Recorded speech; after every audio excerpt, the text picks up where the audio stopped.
Students, welcome to world of education. और आज की ये वीडियो बहुत इंपॉर्टेंट है, पहले तो न्यू कमर्स के लिए एज वेल एज जो कि एग्जिस्टिंग स्टूडेंट्स हैं उनके लिए। देखें जी, इसके अंदर मैंने कुछ इंपॉर्टेंट पॉइंट्स लिखे हैं। 2023 के हवाले से यूनिवर्सिटी ने टोटल क्राइटेरिया जो है वो फिल फॉर चेंज किया है, लेकिन अभी आप ये कह सकते हैं कि आपके सब्जेक्ट्स के अंदर ना वो अभी क्राइटेरिया शो नहीं हो रहा है, ठीक है। लेकिन जैसे ही वो शो होगा मैं आपको बता दूंगा 2022 और 2023 में क्या चेंजेस आने वाली हैं, उसकी जो प्रिडिक्शंस हैं वो हम करेंगे। लेकिन कोई अभी अथेंटिक फैसला यूनिवर्सिटी की तरफ से नहीं आया। पहले बात तो ये ज़रा आपका सेमेस्टर स्टार्ट हो रहा है, पहली बात तो ये आप सुन लें कि आप लोगों ने सेमेस्टर में पढ़ना कैसे, सेमेस्टर को आपने गुजारना कैसे है। तो स्टडी रूल्स के हवाले से हम बात करेंगे। देखें, पहले आपका सिलेबस जो होता था वो 1 से लेके 22 तक जो है वो कंसीडर किया जाता था, लेकिन 2022 में अब जो पिछला आपका सेमेस्टर गुजरा है फॉल 2022 का, इसमें आपने देखा मोस्टली सब्जेक्ट्स के मैथ को छोड़कर आपके जो सिलेबस था आपका वो 1 से लेके 18 लेक्चर्स तक था। अब चूँकि यूनिवर्सिटी की स्टडी स्कीम तब्दील हो गई है, तो हो सकता है कि आपके आइंदा आने वाले स्टडी स्कीम में भी यही रहेगा, क्योंकि आपका जो फाइनल का क्राइटेरिया है वो 60% का है।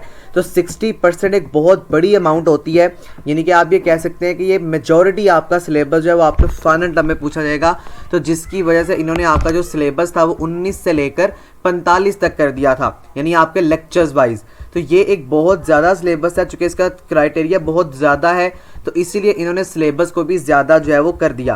बहरहाल कहने का मकसद मेरा ये है कि आप लोगों ने अब इस चीज़ का ख्याल रखना है कि स्टार्टिंग से ही आप लोगों ने पहले 22 लेक्चर्स को कैसे आपने वीकली वाइज जो है वो अपने आप को प्रिपेयर करना है। ऐसे कभी भी नहीं करना आप कि आप जो है वो आखिर में पढ़ें, जब आपका सेमेस्टर ख़त्म होने लगे या आपका जब मिड टर्म आने लगे तब ज़्यादा हार्डवर्क करना है। लेकिन आप लोगों ने करना ये है कि आप लोगों ने मिड टर्म की तैयारी और ख़ास तौर पे फाइनल टर्म की तैयारी को अच्छी तरह से प्रिपेयर करना है। आपका जो सिलेबस होगा वो 1 से लेके 18 तक होगा या 22 तक होगा। इस तरह फाइनल का जो सिलेबस होगा वो 19 से या 23 से लेके 45 तक कंसीडर किया जाएगा, राइट। अच्छा, एक और बात बहुत इंपॉर्टेंट यहाँ पे है जो आपको बताने वाली है, वो ये है कि आप लोगों ने ना ऐसे नहीं करना कि जैसे फर्स्ट आपने लेक्चर ले लिया, फिर सेकंड लेक्चर ले लिया, थर्ड ले लिया, फोर्थ छोड़ के फिफ्थ पे आ गए। देखें, वर्चुअल यूनिवर्सिटी या कोई भी यूनिवर्सिटी है वो ये काम करती है कि इसके लेक्चर्स आपस में कनेक्टेड होते हैं। लाइक 1 कनेक्टेड होगा जी 2 से, 2 कनेक्टेड होगा 3 से, 3 कनेक्टेड होगा 4 से, 4 होगा 5 से। तो आप लोगों ने कभी भी ये नहीं करना कि आप लोग लेक्चर्स को छोड़ के आगे जा रहे हैं। आपके पास लॉट ऑफ शॉर्ट लेक्चर्स हैं, आप यूट्यूब पे शॉर्ट लेक्चर्स को सुन लें, लेकिन आप लोगों ने अपने कॉन्सेप्ट को ज़रूर कवर करना है। इसको आइंदा आने वाले जो पॉइंट्स है उसके अंदर बातचीत करेंगे इसकी। नेक्स्ट अगर हम देखें तो नेक्स्ट आपके पास जो इंपॉर्टेंट बात है वो ये है कि 40 to 50% पास, मतलब यूनिवर्सिटी की नई पॉलिसी के मुताबिक जो 40% वाला बंदा है वो पास होगा। लेकिन मैं आपको फिर ये कहूँगा कि 40% का मतलब क्या है, आपका CGPA इतना कम क्यों आया है। देखिए, मैं अगर आपको अपने पर्सनल CGPA की बात करूं तो मेरा अल्हम्दुलिल्लाह 90% CGPA था, लेकिन मेरे इस दफ़ा जो सब्जेक्ट्स हैं उनमें ग्रेड्स A+ हैं, लेकिन मेरा जो टोटल सेमेस्टर जो CGPA वो शो हो रहा है वो आप राउंड अबाउट 75 to 76% है, जो कि मेरे लिए बड़ा एक अनोइंग है और ये मेरे लिए बड़ा जो है वो एक डिक्रीज़, यानी कि मेरा CGPA बहुत ज़्यादा डिक्रीज़ हो गया है। तो आपका या मेरा CGPA क्यों इतना ज़्यादा कम हुआ है, वो इसीलिए कम हुआ है क्योंकि 40% वाला उन्होंने पास किया है, ठीक है। तो 40% वाला जब पास करेंगे तो डेफिनेटली आपके CGPA के ऊपर बहुत ज़्यादा अफेक्ट पड़ेगा। तो चूँकि पिछली दफ़ा यूनिवर्सिटी के ऊपर कुछ क्राइसिस थे, इन्होंने उससे प्रीवियस सेमेस्टर में जो रिज़ल्ट के मामला थे वो सबको पता है। लेकिन अब मेन बात ये है कि आप लोगों ने ये अपने माइंड में नहीं रखना कि सिर्फ 50% वाला, अभी हम 40 को भी छोड़ते हैं, कि सिर्फ 50% वाला पास है। आप लोगों ने अपने माइंड में ये रखना है, always recommended to prepare yourself for 70 to 80%। अपने माइंड में ये बात बिठा लें कि हमें कम से कम 70% से 80% मार्क्स को गेट करना है, तभी आपका सेमेस्टर CGPA अच्छा जाएगा। आप लोगों ने कभी भी अपने आप को सिर्फ 50% तक प्रिपेयर नहीं करना, ठीक है। अगर आप कम से कम 70 से 80% मार्क्स लेते हैं तब आपका सेमेस्टर को CGPA 3.12 या 3 तक चला जाएगा। तो ये एक बड़ा मेजर CGPA है। जब आप आगे जॉब्स के लिए अप्लाई करेंगे तो डेफिनेटली आपके CGPA के बारे में पूछा जाएगा। लोग कहते हैं जनाब डिग्री नहीं करनी, आप काम करें, डिग्री के साथ साथ जो वर्किंग कर रहे हैं, जब आपके उनसे बल्कि आप पूछिएगा कि जब आप डिग्री करते हैं तो आपसे आपके जो सीनियर लोग होते हैं या जो आपकी कंपनी के मैनेजर्स होते हैं वो लाजमन तौर पे पूछते हैं कि what is your CGPA in your degree. तो आप लोगों ने इस बात को याद कर लेना, कम से कम आपने 3.0 से ऊपर CGPA लेना अगर आप एक अच्छी जॉब और एक अच्छा स्टेटस चाहते हैं अपना कंपनी के अंदर। तो मेक श्योर स्टूडेंट्स आप लोगों ने अपने आप को प्रिपेयर करना है 70 to 80% के लिए। 40 से 50% वाला पास होगा, लेकिन अब 2023 में क्या यूनिवर्सिटी पॉलिसी बनाती है उसको अभी हम देखेंगे। आगे मैं उसके लिए एक डिटेल्ड वीडियो भी बना दूंगा आपके लिए, लेकिन अभी तक हमारे पास जो डिटेल्स हैं वो ये है कि 40% वाला उन्होंने पास किया, जिसकी वजह से आपका जो CGPA है वो बहुत ज़्यादा कम हो गया। इनफैक्ट आपके ग्रेड्स A+ थे, लेकिन आपका सेमेस्टर CGPA 3.0 की लाइन में चला गया, 3.1 की लाइन में चला गया, 3.2 की लाइन में चला गया। That is very annoying for everyone. उसके आगे एक और बात जो कि बहुत ज़्यादा लोग जो है वो गलती करते हैं पूरे सेमेस्टर के अंदर, always prepare yourself for quiz. देखिए असाइनमेंट्स मैं आपके लिए सोल्यूशन प्रिपेयर कर देता हूँ या मैं आपको समझा देता हूँ, बहुत सारे और लोग हैं GDBs के आपको सोल्यूशन मिल जाते हैं, लेकिन आप लोग क्विजेस के सोल्यूशन मिलते तो हैं, लेकिन आप लोग क्या करते हैं, कुछ लोग उसके ऊपर ना म्यूज़िक लगा देते हैं, कुछ लोग जो है वैसे ही मतलब विदाउट कोई एनी साउंड उसके वो चला रहे होते हैं और आप क्वेश्चंस का रट्टा लगा लेते हैं। हमेशा इस बात को याद करें कि आपने प्रिपेयर करना है जनाब अपने आप को क्विज़ के लिए। आपका 10% पेपर आपकी असाइनमेंट के कॉन्सेप्ट से, आपके GDB के कॉन्सेप्ट से और आपके क्विज़ के कॉन्सेप्ट से पूछा जा सकता है।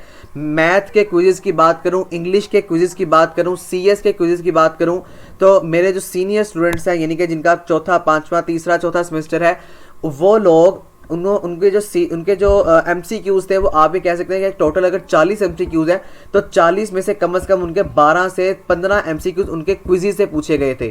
तो मेक श्योर स्टूडेंट्स आप उस बंदे की वीडियो को वॉच करें, आप क्विज़ को वॉच करें, ताकि आपके कॉन्सेप्ट में इजाफा हो, आपको कॉन्सेप्ट समझ आए, क्वेश्चन किस तरह की मेंटालिटी से पूछा गया है। क्विज़ को ऑलवेज प्रिपेयर करके आप लोगों ने अटैम्प्ट करना है, या आप लोगों ने अगर किसी से अटैम्प्ट करवाना है तो आप लोगों ने फिर वैसे कोशिश करनी कि आप लोग इसको खुद अटैम्प्ट करें, लेकिन अगर आप किसी से करवा रहे हैं तो आप लोग वीडियो ज़रूर वॉच करें यूट्यूब के ऊपर। नहीं भी करना तो आप लोग वीडियो को ज़रूर वॉच करें, ताकि आप लोगों को समझ में आ जाए कि हमने क्या क्विज़ के अंदर जो है वो पढ़ा है या हमें क्या पढ़ाया गया, किस नौयत के क्वेश्चन आपसे पूछे गए हैं। उसके आगे जनाब चौथा पॉइंट, हमेशा लेक्चर्स को ज़रूर वॉच करें, क्योंकि आपका सारा पेपर यानी कि ऐसे स्टूडेंट्स भी मेरे पास अवेलेबल हैं जिनका 100% पेपर ही कंसेप्चुअल था, क्योंकि यूनिवर्सिटी अपने रूल्स और रेगुलेशन चेंज करती रहती है। और 2022 का जो स्प्रिंग 2022 था उसमें इन्होंने अपना रिजल्ट बहुत ज़्यादा डाउन इसलिए हुआ था क्योंकि वहाँ पे लोग प्रिपेयर नहीं थे कॉन्सेप्चुअल पॉइंट ऑफ व्यू से। तो वहाँ पे there are a lot of students जिनको फेल कर दिया गया या जिनके टोटल सेमिस्टर्स फेल हो गए थे, इसीलिए हुए थे कि वो अपने कॉन्सेप्ट को कवर नहीं करते हैं। आप लोग क्या करते हैं या वो लोग क्या करते हैं या हम जैसे लोग क्या करते हैं जनाब, अगर मैं अपनी ही बात करूं कि बस जनाब इसको देख लो, पढ़ लो, रट्टा लगा लो, रट्टा लगा के कभी भी काम नहीं करना। हमेशा आपका कॉन्सेप्ट आपका जो है वो साथ देगा, रट्टा भूल जाएंगे आपके आगे प्रैक्टिकल लाइफ में भी और आपके पेपर्स में भी। और ये बात हमेशा मेरी याद रखिएगा। अगर मैं आपको एक छोटी सी मिसाल दूं, क्योंकि पहला सेमेस्टर का अगर स्टूडेंट को देख रहे हैं तो अगर आपका CS 101 सब्जेक्ट है ना, तो CS 101 कनेक्टेड है 201 के साथ, यानी कि अगर आपको इसके कॉन्सेप्ट आते हैं, क्लियर हैं, तो आप आगे 201 के इस तरह कॉन्सेप्ट क्लियर कर सकते हैं। फिर CS 301 अगर 201 आती है तो आप CS 301 के कॉन्सेप्ट प्रिपेयर कर सकते हैं।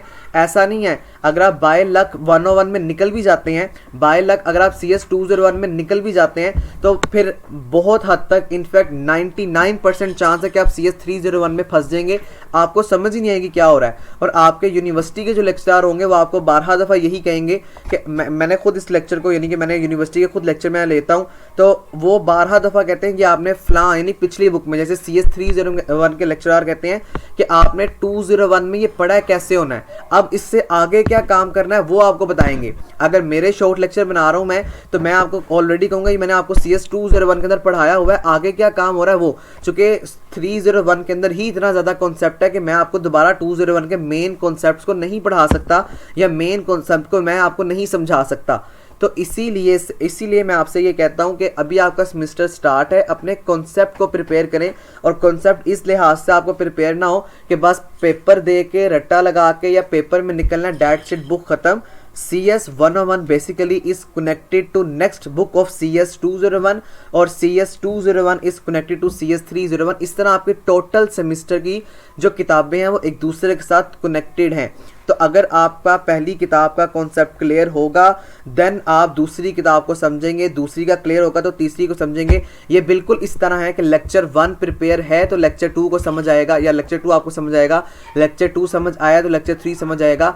ऐसा नहीं है कि आपके बुक्स और आपके लेक्चर्स एक दूसरे के साथ कनेक्टेड नहीं है, ठीक है। 2023 में आप लोगों को यानी कि ये बहुत ज़्यादा कॉम्प्लिकेशन का सामना करना पड़ेगा अगर आप अपने कॉन्सेप्ट्स को क्लियर नहीं करेंगे, एज वेल एज आपके अपने कॉन्सेप्ट्स अगर क्लियर नहीं होंगे तो आप पेपर भी अच्छी तरह अटेम्प्ट नहीं कर पाएंगे।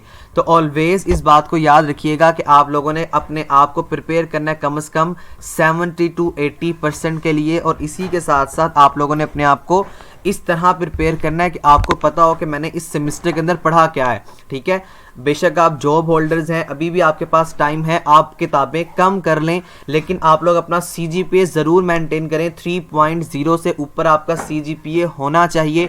अगर किसी का नहीं है तो वो अपने आप को मोटिवेट करे, हार्डवर्क करें, इंशाल्लाह आप ऊपर ले लेंगे, यानी आप उससे ज़्यादा ऊपर जो है वो CGPA हासिल कर सकते हैं, बशर्ते कि आपने हार्डवर्क बहुत ज़्यादा करना होगा। बाकी ग्रेडिंग स्कीम के बारे में मैंने आपको बता दिया, इस दफ़ा 40% वाला उन्होंने पास किया था और आपके CGPA की जो है वो इस दफ़ा बहुत ज़्यादा आपका CGPA टोटल सेमेस्टर का डाउन चला गया, तो इसी वजह से था। अब आइंदा जो ग्रेडिंग स्कीम देंगे उसके ऊपर हम एक डिटेल्ड वीडियो अलहदा बना दूंगा मैं आपके लिए, उसके ऊपर एक अलहदा डिस्कशन या हम अलहदा बात करेंगे। लेकिन अभी अपने आप को आपने प्रिपेयर इस तरह करना है कि आपने हर लेक्चर को, हर कॉन्सेप्ट को इस तरह सुनना है और अपने मिड टर्म को और स्पेशली फाइनल टर्म को अच्छी तरह से ज़रूर प्रिपेयर कर लेना है, ताकि आपका सेमेस्टर CGPA और आपका कॉन्सेप्ट आइंदा आने वाले सेमेस्टर्स के लिए आप जो है वो अपने कॉन्सेप्ट को प्रिपेयर रखें। मैं उम्मीद करूंगा इस वीडियो में 2023 के जो न्यू रूल्स और रेगुलेशन आए हैं, जिनमें आपका सेमेस्टर CGPA आपने कैसे इंक्रीज करना है, आपने स्टडी कैसे करनी है, आपने कॉन्सेप्ट्स को कैसे कवर अप करना है, मैंने आपको